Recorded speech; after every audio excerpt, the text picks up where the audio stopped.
اب یہ کون ذمہ دار ہے اس کا؟ ہمارے پہ ڈال رہے ہیں. 2.5 سال تو ہم بھی IMF پروگرام میں تھے. تب کیوں نہیں یہ مہنگائی آئی؟ تب کیوں نہیں اکانومی سکویز ہوئی؟ خوف ہے کہ یہ سری لنکا کی طرف جا رہی ہے. اگلا کیا مسئلہ آنا ہے؟ نیشنل سیکیورٹی کے اوپر. یہ جو رجیم چینج ہے یہ امریکہ نے ہمارے بھلے کے لیے نہیں کی. وہ چاہتے ہیں کہ پاکستان میں بیسز بھی ہو جائیں. کیا جن لوگوں کے پاس اختیارات ہیں جو کہتے ہیں کہ جی ہم اب پیچھے ہٹ کے نیوٹرل ہو گئے، کیا یہ ان کا پاکستان نہیں ہے؟ کیا اگر یہ معیشت نیچے جائے گی تو کیا ان کو نقصان نہیں ہوگا؟ جن لوگوں کو ہم نے مسلط کیا ہے کیا ان کا انٹرسٹ ہے پاکستان میں؟ ہر وقت باہر بھاگتے ہیں، NRO لے کے واپس آ جاتے ہیں. اب یہ پھر واپس آنے کی سوچ رہے ہیں. اگر ہم یہ سمجھ رہے ہیں کہ ہمارا انٹرسٹ ان چوروں کے ساتھ ہے تو اس کا کوئی مستقبل نہیں. شیخ رشید نے کہا ہے کہ ڈمی حکومت کا ایجنڈا کیسز ختم کر کے اور IMF کے اشاروں پر ناچنا ہے. یہ اپنا ملبہ دوسروں پر ڈال کر خود چلے جائیں گے. پیٹرول کے بعد جولائی میں مہنگائی کے اور ٹیکے لگیں گے. عوام کو ریلیف نہیں تکلیف ملے گی. عوامی مسلم لیگ کے سربراہ شیخ رشید نے کہا ہے کہ حکومت کو کوئی غرض نہیں کہ غریب پر کیا بیت رہی ہے. پیٹرولیم مصنوعات مہنگی ہونے کے بعد جولائی میں مزید مہنگائی ہوگی. ابھی بجلی کا بل بھی آنا ہے. ان قریب حکومت کا سیاسی جنازہ دھوم سے نکلے گا. وزیراعظم شہباز شریف سے army chief general Qamar Javed Bajwa نے ملاقات کی، جس میں ملکی سیکیورٹی کی صورتحال پر تبادلہ خیال کیا گیا. وزیراعظم شہباز شریف سے army chief general Qamar Javed Bajwa نے ملاقات کی. وزیراعظم ہاؤس میں ہونے والی ملاقات میں پاک فوج کے پیشہ ورانہ امور، سیکیورٹی صورتحال پر مشاورت کی گئی. وزیراعظم نے آرمی چیف کو سعودی اعلیٰ سول ایوارڈ ملنے پر مبارکباد بھی دی.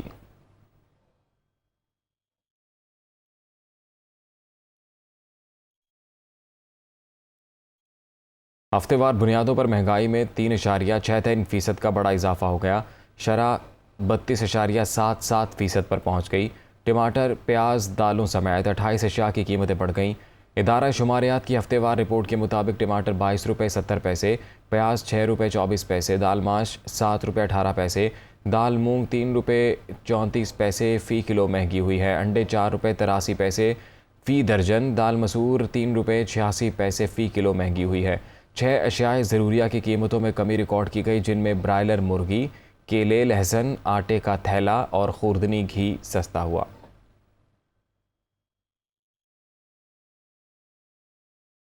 پیٹرولیم مصنوعات کے بعد LPG گیس بھی مہنگی کر دی گئی ہے. سلنڈر کی قیمت 19 روپے 62 پیسے بڑھا دی گئی ہے. اوگرا کے نوٹیفیکیشن کے مطابق LPG کی قیمت میں 1 روپیہ 66 پیسے فی کلو گرام اضافہ کیا گیا ہے. LPG کی فی کلو قیمت 220 روپے 42 پیسے مقرر کر دی گئی ہے. LPG کے گھریلو سلنڈر کی نئی قیمت 2600 روپے 97 پیسے مقرر کی گئی ہے.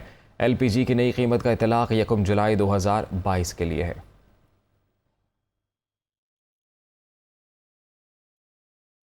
سندھ بلدیاتی انتخابات کا دوسرا مرحلہ 24 جولائی کو ہوگا. صوبائی الیکشن کمشنر اعجاز انور چوہان کا کہنا ہے کہ فوج اور رینجرز کی تعیناتی کے لیے درخواست کی جا رہی ہے. پہلے مرحلے میں چند مقامات پر بدامنی کے واقعات ہوئے. گڑبڑ کرنے والے اراکین کی رکنیت منسوخ کرنے کا اختیار رکھتے ہیں. سندھ کے مزید 3 ڈویژن جس میں کراچی، حیدرآباد اور ٹھٹہ ڈویژن شامل ہے، ان کے 16 اضلاع میں بلدیاتی انتخابات کا عمل شروع ہو چکا ہے، جس میں کاغذات نامزدگی کا پہلا مرحلہ کمپلیٹ ہو چکا ہے اور اس میں تقریباً 13,518 کاغذات نامزدگی وصول ہو چکے ہیں. 30 جون کو انتخابی نشانات بھی الاٹ کیے جا چکے ہیں. پہلے مرحلے میں 14 تھے، اس میں 16 ہیں اور 172 ریٹرننگ آفیسر رکھے گئے. ان 16 DROز میں 2 DROز الیکشن کمیشن آف پاکستان کے اپنے آفیسرز ہیں، REC ٹھٹہ اور REC حیدرآباد. باقی 14 DROز ڈپٹی کمشنرز ہیں. اس میں پولنگ انشاءاللہ 24 جولائی 2022 کو ہوگی. الیکشن کمیشن سندھ میں دوسرے مرحلے کے بلدیاتی انتخابات کے لیے آرمی اور رینجرز کی تعیناتی کے لیے میں نے الیکشن کمیشن آف پاکستان کو ریکویسٹ کر رہا ہوں اور تاکہ انتخابات کو بہتر انداز سے اور پرامن طور پہ کرایا جا سکے. سندھ میں بلدیاتی انتخابات کا دوسرا مرحلہ ملتوی کرنے کے لیے MQM نے الیکشن کمیشن کو خط لکھ دیا ہے. متحدہ نے خط میں کہا ہے کہ سندھ میں کرونا کیسز میں اچانک اضافہ ہو گیا ہے. حلقہ بندیاں بھی قانونی طور پر ٹھیک نہیں ہیں، اس لیے بلدیاتی انتخابات ملتوی کیے جائیں. MQM کا کہنا ہے کہ حتمی ووٹر لسٹوں اور کرونا کیسز میں کمی تک صوبے میں بلدیاتی انتخابات مؤخر کیے جائیں.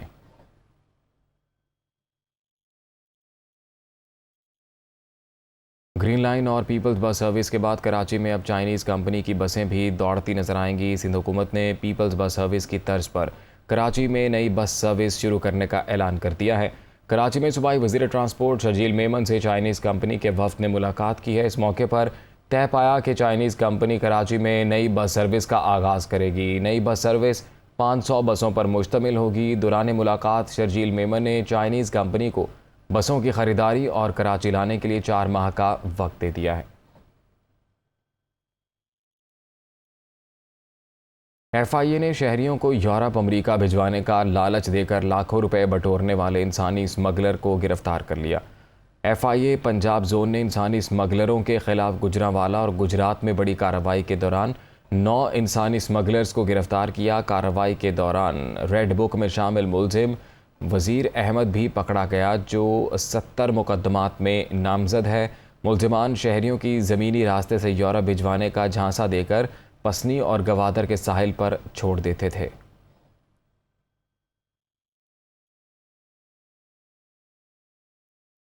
بلوچستان کی ضلع کولو میں آسمانی بجلی گرنے سے 2 افراد جاں بحق اور 5 زخمی ہو گئے۔ آسمانی بجلی گرنے کا واقعہ کولو کی سب تحصیل تمبو میں پیش آیا۔